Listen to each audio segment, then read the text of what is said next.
What is up, guys? Welcome to another episode of the Reborn Podcast. My name is Jeremy Simmons, and I am beyond honored that you would take time to watch this or listen to it on whatever platform it is that you're choosing. I'm just grateful that you're here with me, and I don't take it lightly that you want to hear what I have to say. So today, I'm going to wing it a little bit. This is just on my heart. I really didn't do a lot of prep work for this. So what you're going to get is raw and unfiltered, but my hope is that it really helps you. So today, I want to talk about some habits, specifically one habit that really changed my life about 3.5, 4 years ago. And that specific habit is the practice of affirmations. Now, I'll be honest with you, I was raised in a very conservative evangelical Christian culture where in my teenage years, early adulthood years, I would have written off the practice of affirmations as just kind of hokey. And I would have argued with you saying, hey, you're separating yourself from God, giving yourself your own power to manifest your own future. That would have been my argument. And let me tell you guys what I have come to believe and understand is that it's not about separating yourself. If you're a person of faith, and you may not be, and that's fine. This is going to work for you no matter what. But if you are a person of faith, you are not taking control in your own hands. You're literally learning to operate as the son of God, the daughter of God that you were created to be. So the Bible tells us that we have been given the power of life and death in the tongue, right? So our words literally create or they can destroy. And so I want us to talk a little bit today about what are your words doing in your life? How are your words serving you in your life? The words you speak out loud to the people around you, but more importantly, what about the words that you choose to speak to yourself? They may be out loud or they may be in your head, but I'm telling you, either way, whether silent or screaming, they are impacting your life one way or the other. So let me just rewind, kind of tell you where I was back in 2021. So in 2021, I was 2 years into my marriage with Lacey. She's my second marriage. And if you know my story, around 2013 to 2016, went through a just significantly painful, catastrophic divorce, lost everything. And when I say everything, I mean everything.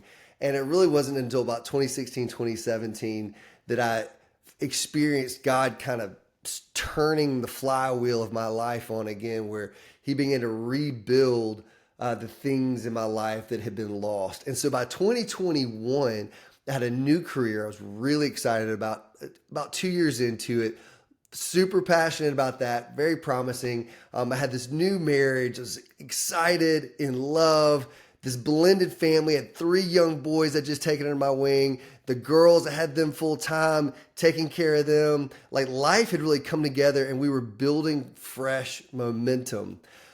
But around that time in 2021, I realized that, there was a season of life where I was just surviving. Have any of you guys ever been there? You say, hey, that's me right now.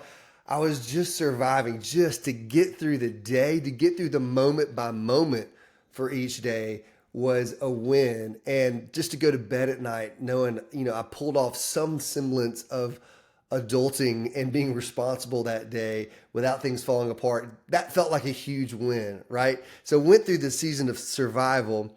And then honestly, when I entered into my new job at the time and new relationship with Lacey, the marriage, bringing the family together, I entered into a season of rest and just kind of soaking up. Hey, look at what God's doing. I had that sense of him carrying me, sustaining me, carrying our family. The momentum felt pretty effortless and it was wonderful. But around 2021, I felt in my heart that God was shifting things. And I wasn't sure what that meant, but I started getting up early in the morning and just spending time in meditation and prayer, reading. It was wild. Over the course of that year, I probably read 60 to 70 books. Most of them actually weren't faith-based, but some were faith-based. A lot of them were just kind of self-improvement and business books. I just felt God drawing me into expansion, right? And I wasn't sure what it was going to look like or what was coming, but I just felt the need to prepare myself.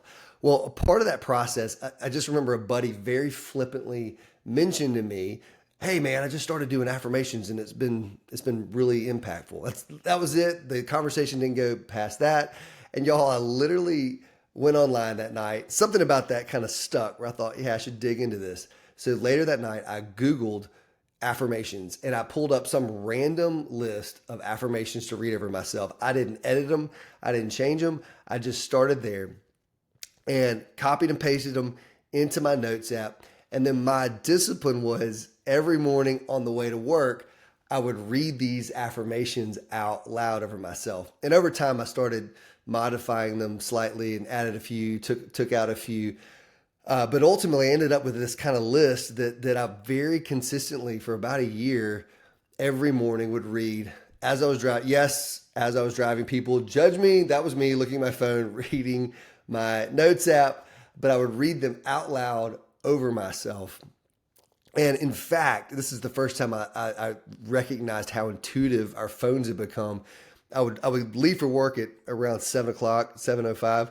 At 7:10 in the morning, that app, the Notes app with that note on it, would automatically pop up on my phone, whether I pulled it up or not, because it knew that was my routine. That was my habit. And so it just became this thing where literally every day at the same time in the morning, I would read these statements over myself, just seeking hopefully to experience some transformation in two things: the way that I see myself and then the way that I see God. So now I want to give you guys that list of affirmations and tell you the way that I start each affirmation is because I am a son of God. Now listen, that may not be your faith and that is perfectly okay. But let me explain to you why that's important to me. So I come from a great family. I have wonderful, loving parents that are still super present in my life. I am grateful for that. But I also recognize that not everyone comes from that. And unfortunately, a lot of times our identity can be incredibly entangled with the people from whom we come, right? And so you may say, hey, I want to be great in this life, but I don't come with that family last name. You have no idea the baggage that came with my childhood, and I wasn't given the opportunities or the resources or the love or the emotional maturity in the way that I was raised. So I'm not ready, and I don't think I'll ever be ready to step into the things that burn in my heart.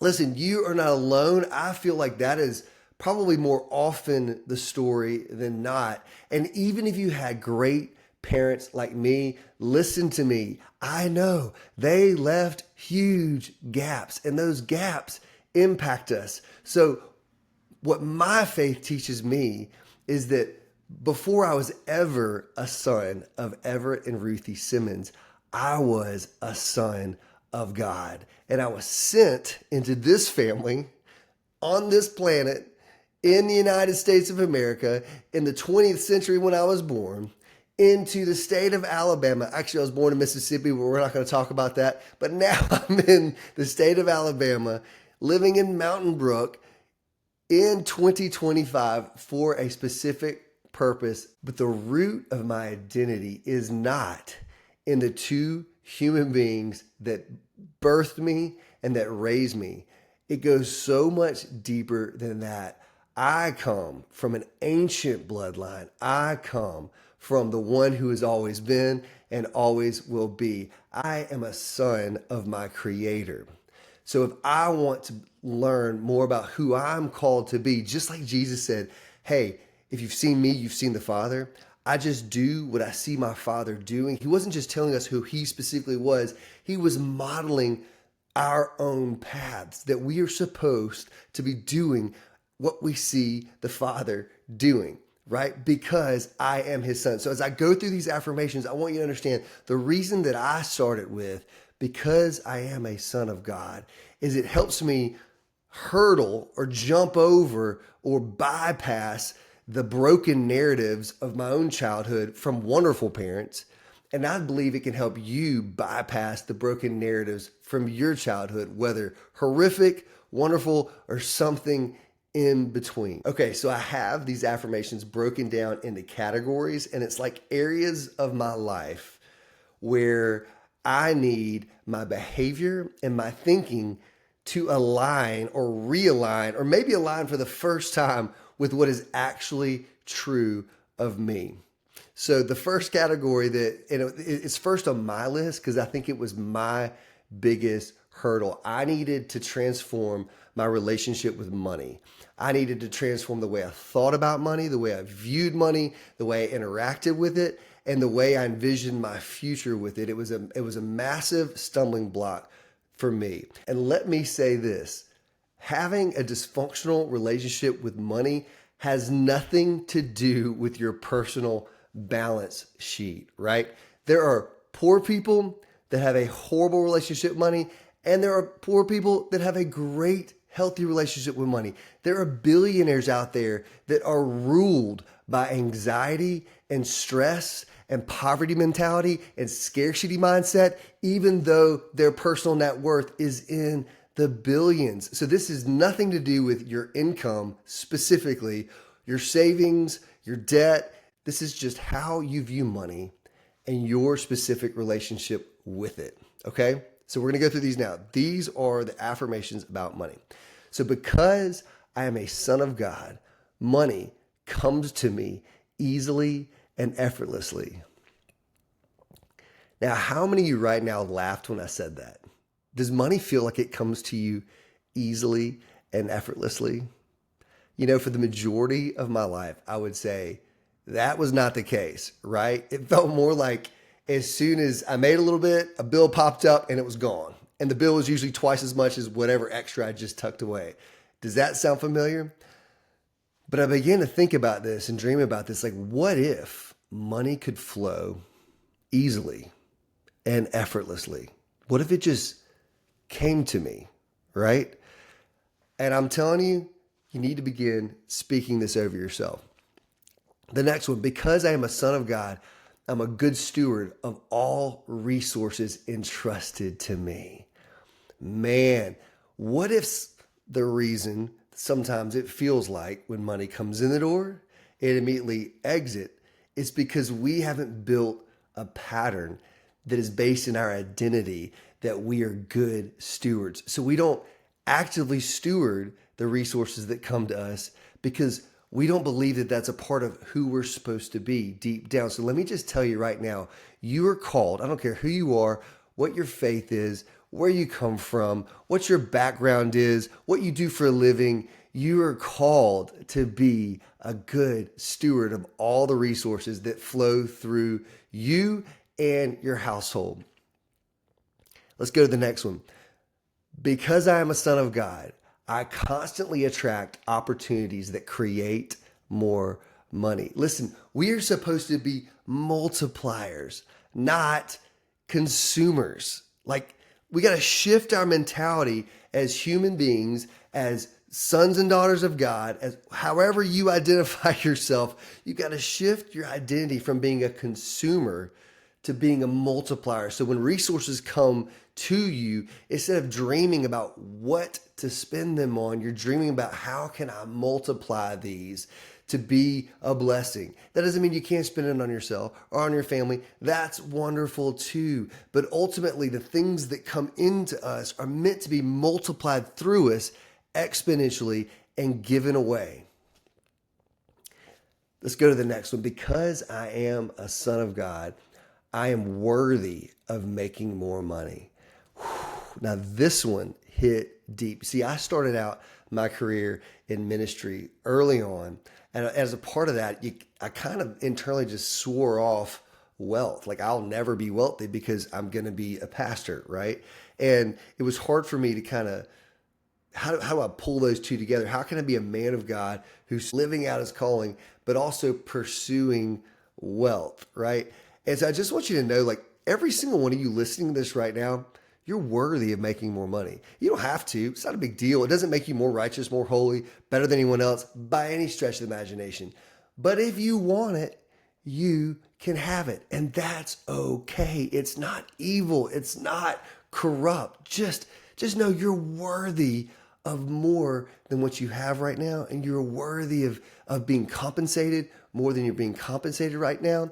You have the ability to create more value than you're creating right now, which makes you worthy of more income to the same employer or another employer. Just know that because you're a son, because you're a daughter of God, you're worthy of making more money. The next one, because I am a son of God or a daughter of God, I am open and receptive to all the wealth life offers me. This is a big one, guys. You got to be willing to say yes. And the yes sometimes comes long before the opportunity. The yes comes long before the resources show up. So begin building and developing inside of you a yes, an openness and a receptiveness to wealth. All right, let's go to the next one. Because I am a son or a daughter of God, my actions create constant prosperity. Listen, guys, you are the Ark of the Covenant. What does that mean? Okay, the Ark of the Covenant was the thing in the Old Testament that represented the presence of God. And everywhere it went, God's favor went, right? So this is what the story is telling. The Ark would be moved into a new city. That city would prosper. They would move it out to that city to another city. Then it would prosper. At one point in time, it was hanging out at a dude's house. He took care of it. Well, his entire household was blessed and his wealth multiplied because the presence of God came with him. So what I want you to realize, what this affirmation is teaching you is that because you are a son of God, because you are a daughter of God, you have the Holy Spirit inside of you, the presence of God, you're inextricably woven into the fabric of who God is. And you can't pull yourself away from that. So everywhere you go, the presence of God goes with you. And one of the things the presence of God does is it creates prosperity. It brings prosperity. All right, let's go to the last one on money. Because I am a son, money and spirituality can coexist in harmony. Whew. Now, this one was a big one for me.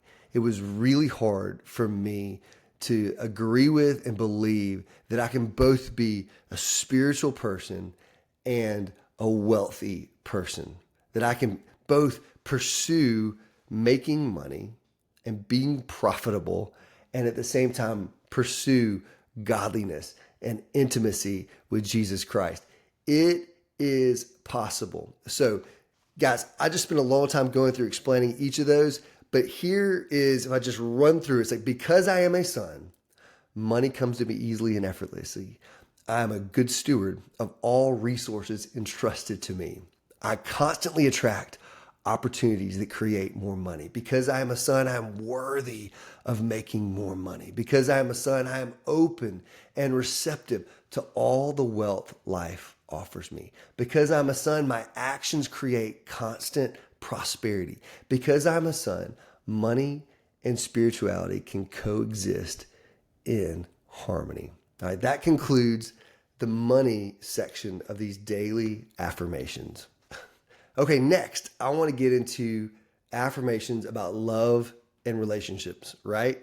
And again, we're going to start this off with because I am a son, because I am a daughter, or because I am a son of God, because I am a daughter of God.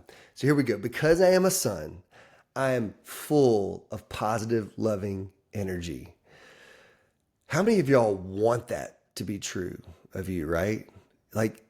So when I have moments where I'm filled with negative energy and hateful or bitter energy or unforgiveness, man, I got to remind myself, no, I'm a son of God. And because I'm a son, man, I quit bitterness, right? I'm in a bitterness recovery program. Like, I gave up on unforgiveness, right? I'm living in forgiveness and I'm choosing joy and positive energy. So because I'm a son, I'm full of positive, loving energy. Because I'm a son, I welcome love and friendship into my life. Who could use more of that? Hey, so let's welcome love and friendship into our lives. Because I'm a son, I'm a loving and supportive spouse. And Lacey said, amen. Because I'm a son, I deserve love and I receive it in abundance. Now, that's hard for some of you. You deserve love. Listen to me. You deserve great love. You are worthy of great love. Not because of anything you've done, not because of any path you took to earn it, but because God says that you're the most lovable thing that has ever walked the face of the earth, because he chooses to love you, because he chooses to see you, because he has called you his daughter, his son. You are worthy of love. So don't settle for a life that is lacking in it. Because I'm a son, because I'm a daughter, I am loved, I am loving, and I am lovable. So it's I receive love, I give love, and then I continually become even more lovable because love transforms me. This is so good. Because I am a son, I'm a loving husband, father, son, and friend. And if you're a woman, you can flip it. Because I am a daughter of God, I'm a loving wife, mother, daughter, and friend. And this last one, I love it. Because I am a son, I give out love, and it is returned to me multiplied many-fold. I mean, what if you could say this about your life? That I feel overwhelmed on a daily basis with how much love there is around me. I feel overwhelmed with how much love chases me down and finds me on a daily basis. Listen, son of God, daughter of God, this is your future. Believe it. So now I want to get into affirmations that have to do with your relationship with yourself. So, this one was hard for me. I'll be honest; it kind of caught me off guard. And you're gonna figure this out too as you're reading this out loud, whether it's early in the morning, car ride on the way to work. I do recommend doing this in the morning. Like, set your day. It can reset, reorient your mind and your heart and your spirit at the beginning of the day so that you can experience the fruit of it throughout your day, right? But what I'm about to tell you is, as you go through these, certain ones are going to trigger emotions in you. And these are the ones that you need to lean into, okay? So when you read something out loud and you hear your own voice say it, and then there's something inside of you that instantly resists it or feels pain from it, those are the ones you lean into because there's something there that you don't believe that you really need to believe. So I'm about to tell you one of mine. So again, we're in the category of self here. So this one is so good. Because I am a son of God, I forgive myself and I set myself free. Whew. I forgive myself and I set myself free. You guys have probably heard me talk about this before, but forgiveness flows. And sometimes the first place we have to start if we want forgiveness to be able to flow through us in our lives is we have to learn how to forgive ourselves.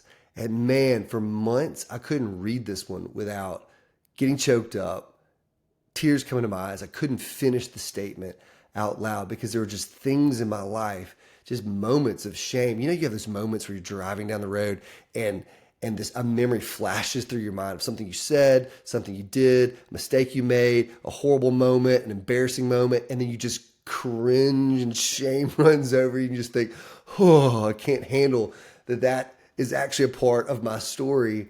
And I had a bunch of those, right? And as I would repeat this affirmation, I felt like the Lord would bring those moments back to me and would encourage me to go back to those moments in time to give empathy to myself of the weakness in that moment, the weakness in that decision. Understand that version of Jeremy was doing the best he knew how with limited resources, with limited understanding. And even though he massively failed, he's grown from there.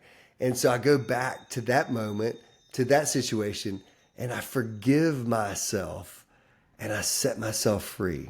So I let myself off the hook from the moment, but then also from the consequences. Like, hey, you're free, man. You don't have to revisit that. So listen, look yourself in the eyes, in your rearview mirror of your car if you're driving. If you're getting ready in the morning in the bathroom, look yourselves in the eyes and say, I forgive myself and I set myself free. The next one, because I'm a son, because I'm a daughter, I believe I can be all that I want to be. The next one, because I'm a son, I'm in the process of becoming the very best version of myself. So listen, guys, no matter where you are, you might be in a low point in life. And trust me, I have been there. I promise you that God wants to use this low moment as a stepping stone, as an open door, an opportunity to lead you into becoming the best version of yourself, a version of yourself that you may not even be able to imagine right now. So there's something about declaring this over yourself that you are actually in the process, whether it feels like it or not, you are in the process of becoming the very best version of yourself. Because I'm a son or a daughter, I have the freedom and power to create the life that I desire. Listen, you are not a victim of the family you were raised by. You're not a victim of the last name you weren't given. You're not a victim of the crappy job that you still hold.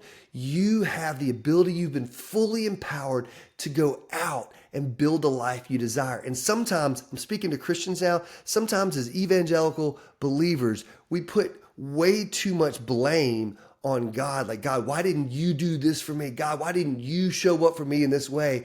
And sometimes I feel like he's sitting back going, guys, I literally gave you everything and I have fully empowered you. So just go, dream, build, take a step, follow the dreams inside your heart. I'm cheering you along the way. I've already given you all the wisdom you need. All the resources you need have already been allocated. Just go and do. Stop making excuses. Stop waiting on me to literally, swing open every door, pick you up, carry them through you, put the tools in your hands, pick your arm up to do the work. No, I've already done everything in advance to tee you up to build a wonderful life that glorifies me and that brings you life and joy. So because I am a son, I have the freedom and power to create the life I desire. The next one, because I am a son, because I am a daughter, I choose to be kind to myself and love myself unconditionally. Y'all, how is your self-talk? I used to be so bad about this. I'd be driving down the road just cussing at myself. Just like, you stupid, man, stupid. And I would just beat myself up literally out loud like a crazy person, thinking about a situation that I could have handled better or a decision I made that cost me something. Guys, be kind to yourself. Your voice to yourself should match the voice of God. You're not allowed to think a thought about yourself that doesn't originate with him. You should not be allowed to say anything to yourself that he would not say to you. So let your self-talk mirror the kindness of God towards you. It's going to change your life. Next, because I'm a son, my possibilities are endless. Next, because I'm a son, because I'm a daughter, I am worthy of my dreams. Next, because I'm a son or a daughter, I am enough. Oh, somebody needs to hear that this morning. You are enough. You are enough, my friend.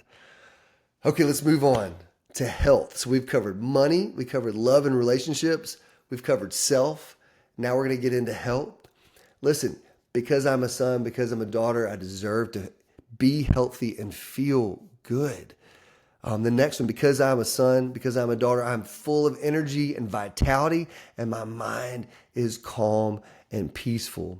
The next one, because I'm a son, every day I'm getting healthier and stronger. The next one, because I'm a son, I honor my body by trusting the signals that it sends me. Okay, so some of you have gotten trapped in in a pattern of looking for the next ailment, looking for the next sickness, and maybe it's not even sickness, but maybe it's you deeply desire to get back in the gym, to go for a run, to get healthy again.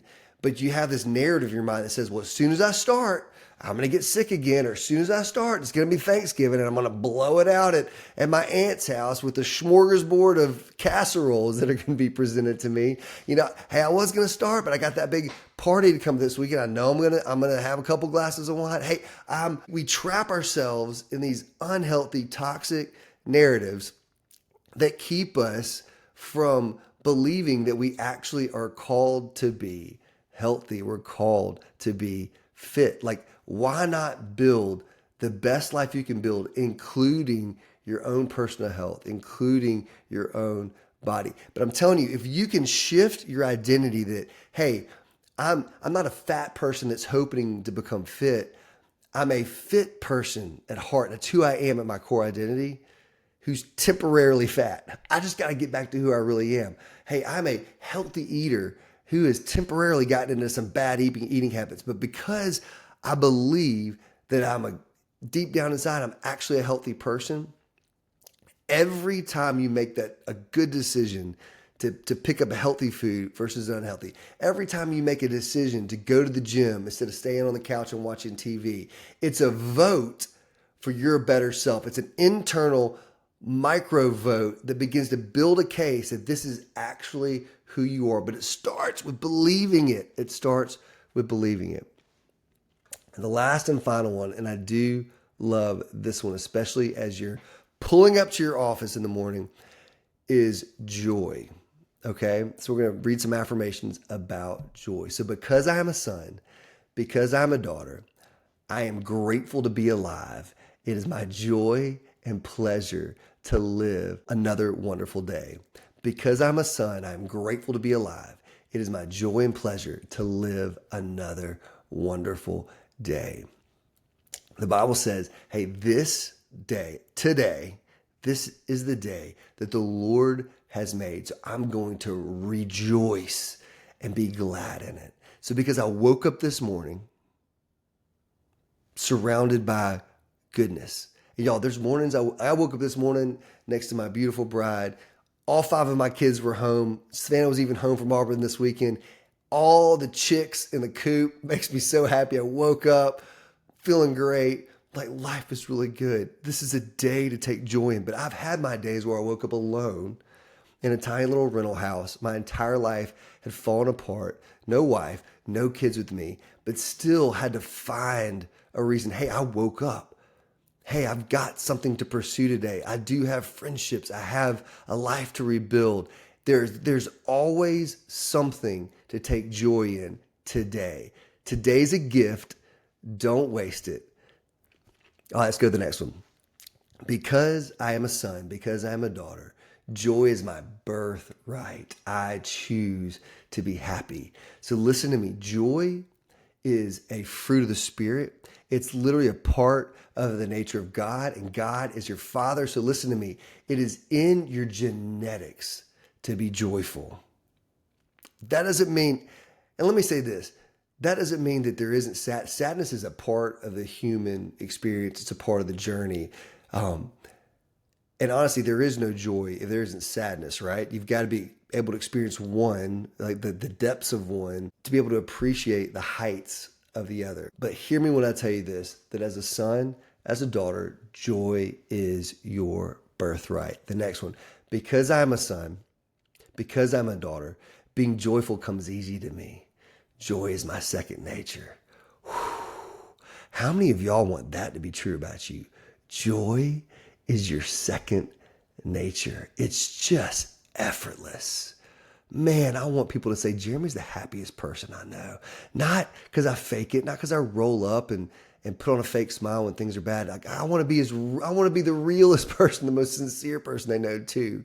But I also want to sincerely be the most joyful person people know.